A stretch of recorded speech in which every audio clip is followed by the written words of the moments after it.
কলকা করব, কি অ্যাড করা যায়? পদ্ম পদ্ম আর পাতা পাতা আর ওই ইয়েটা ড্যাবটা ড্যাবস।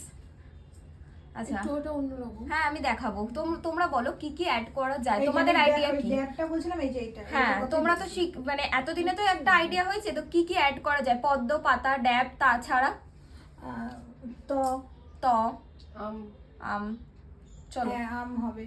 দেখাই। হ্যাঁ হ্যালো এভরিওয়ান, আমি মেহেন্দি আর্টিস্ট অ্যান্ড কলকা আর্টিস্ট পারমিতা। এটা ছিল আমার কলকা ব্যাচ, নভেম্বরের কলকা ব্যাচের স্টুডেন্টদের ক্লাস ডেমনস্ট্রেশন, যেখানে আমি ওদের থেকে জিজ্ঞেস করছিলাম যে গাল কলকায় কী কী অ্যাড করতে হয়।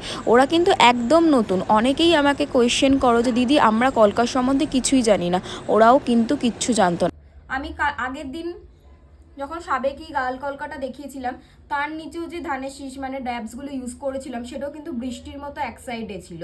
মানে এটা যেরকম মুভ করবে ড্যাব গুলো তোমার সেদিকেই মুভ করবে, এরকম দাঁড়িয়ে নেই কিন্তু। যেটা এখানে নিচটায় করেছি টিপের নিচে দাঁড়ানো, ওই সেম জিনিসই, কিন্তু এটা যখন মুভ করছে তখন কিন্তু এটার সাথেও ড্যাবস গুলো মুভ করছে। কাটার মতো যদি দাঁড়ানো করো খুব বাজে লাগবে দেখতে। সবার প্রশ্নের উত্তর দেওয়ার জন্য আজকের এই ভিডিওটা। একদম যারা জানো না, কলকা সম্বন্ধে কোনো জ্ঞান নেই, তাদের জন্যই এই কোর্সটা, একদম বিগিনার্সদের জন্যই। তো দেরি না করে ঝটপট সিটটা বুক করে নাও স্ক্রিনে দেওয়া নাম্বারে। তো বাই।